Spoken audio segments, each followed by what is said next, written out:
네, 안녕하십니까. 윤진입니다. 영상 지난 3월 14일이고요. 제가 이제부터 좀 해드릴 얘기는 다음 주 시장에 대한 얘기를 좀 해드리려고요. 뭐 현재 스케줄 부분들도 있고요. 그 다음에 다음 주 뭐 어떤 내용들이 좀 있는지에 대한 것들을 먼저 살펴보면서 다음 주 전략들에 대한 구성들을 한번 해보도록 합시다. 일단은 오늘은 일단 시나리오 2개 정도를 작성을 할 예정이고요. 이 시나리오에 대해서 우리가 어떻게 움직일지 포지션을 좀 준비를 해보면 좋을 것 같아요. 자, 일단은 3월 15일부터 일단 짚고 넘어가도록 할게요. 3월 15일 같은 경우는 LG전자랑 룩소프트가 전장 합작사인 알루토가 본격적으로 활동할 예정으로 지금 예정이 되어 있습니다. 그래서 LG전자와 룩소프트의 합작법인 알루토가 온라인으로 출범을 알리면서 본격적인 사업 활동에 들어갈 예정이다. 그래서 차량용 통합 인포테인먼트 시스템 개발 및 공급에 나서게 될 예정이라고 합니다. 그래서 LG전자에 대한 것들에 대한 아마 좀 관심도가 좀 높아질 수 있겠고요. 지금 현재 LG전자 같은 경우에 최근 낙폭을 좀 준 상태에 있어서 관심들을 좀 더 받을 수 있는 상황들이라 보시면 될 것 같아요. 그래서 앞으로의 주가 방향성도 좀 보시면 좋을 것 같은데 아무래도 월요일날 이런 이슈 때문인지 외국인들이 조금 매수가 들어온 것들을 기관들이 매수가 들어온 거를 좀 볼 수가 있었어요. 그래서 기관들의 매수 포지션들을 우리가 조금 볼 필요성은 있겠다. 그래서 기관들의 매수와 그 다음에 월요일날 또 이런 이슈가 있는 LG전자 한 번 더 체크해 보시면 좋을 것 같다. 한 번 더 체크해 보시면 좋을 것 같아요.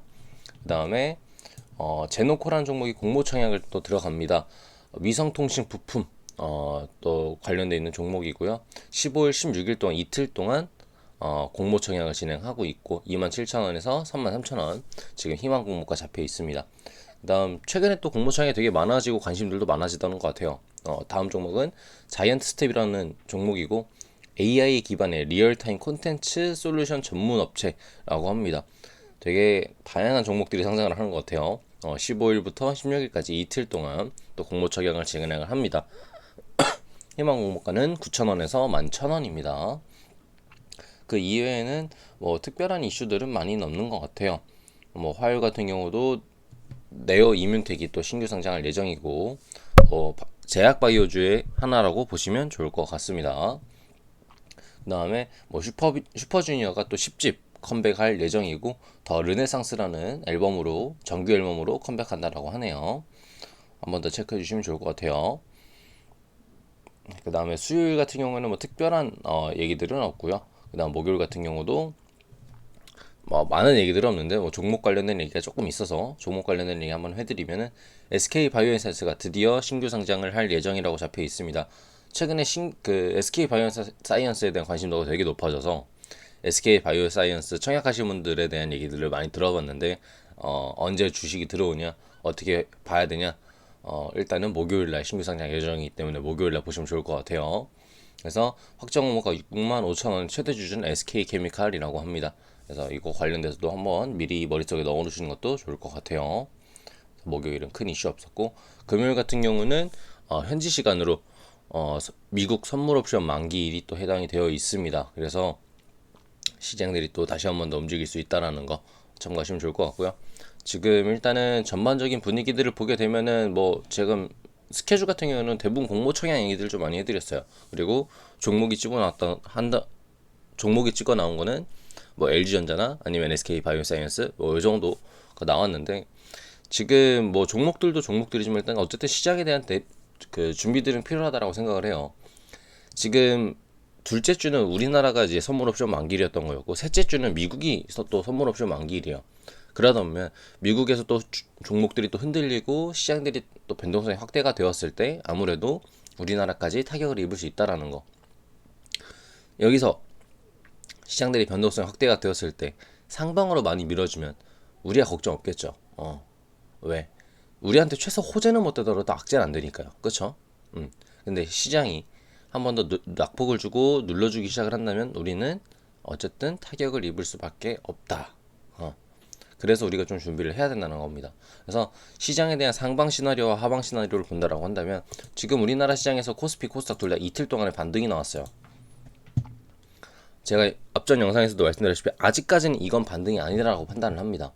왜? 아직까지는 이 추세가 무너지지 않아, 이 추세를 깨질 않았기 때문에 코스피도 그렇고 코스닥도 그렇고 아직 깨질 않았기 때문에 이걸 깨는 흐름이 나와야 월화 올라와 주고, 그 다음에 수목금, 수요일 정도 한번 더 올라갔다가 목금 정도 더 버텨주는 흐름이 나와줘야 우리가 그때 제대로 된 투자를 넷째 주부터 할 수 있겠죠. 이게 올라간다는 시나리오예요. 시장 상방.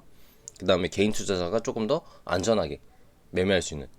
목금 안 눌러주고 시장, 목금에서 미국 시장도 나름 또 잘 올라가지고 선물도 우리나라 또 장중에 나쁜 흐름을 보여주지 않는다라고 하면은 상방으로 올라가서 또 다시 한 번 더 우리가 포지션을 잡아볼 수 있다라는 거. 우리가 대부분 이제 대응들을 할 때 지금 최근에 어떤 것들을 또 눈치를 많이 보냐면, 미국 시장도 미국 시장이고 중국 시장도 중국 시지만 어쨌든 나스닥 선물, S&P 선물, 다우 선물, 그러니까 미국 선물 시장에 대한 영향들도 장중에 굉장히 많은 영향을 받아요. 그러다 보니까 아무래도 좀 더 어려워지는 느낌들이 있고, 시장이 올라가야 될 시장에서 미선물이 좀 내려간다라고 한다면 똑같이 타격을 입어서 주가를 눌러주기도 한답니다. 그래서 지금 올라갈 때 미선물도 우리 장중에 잘 버텨줘야 돼요. 그럼 우리가 잘 봐야 되는 건 장중에 미선물이 올라가고 있는지, 그 다음에 코스닥 같은 경우는 950포인트, 그 다음에 코스피 같은 경우는 3100포인트 이상, 3100포인트를 이상 넘어가서 이 위에서 버텨주는 부준을 보는 거예요. 이게 상방에 대한 시나리오입니다. 버텨지는지 보고, 그래서 목요일 금요일까지, 원래는 제 생각에는 이번 주 3월 둘째 주까지 흐름들 보고 뭔가 시장에 대한 방향성이 잡혔다 싶으면은 하려고 그랬는데, 뭔가 종목들을 잡거나 아니면은 새로운 포지션을 잡거나 하려고 그랬는데, 지금 화요일 수요일에 주가가 내려왔던 폭이 있다 보니까 아무래도 이거에 대한 반등 세기 또는 시장에 대한 아직 완벽한 반등 세기 이런 것들을 볼 수는 없다라는 거. 그래서 저는 다음 주까지도 일단은 올라가다가 버텨주는 걸 보자. 그때 잡아도 늦지 않아요. 왜?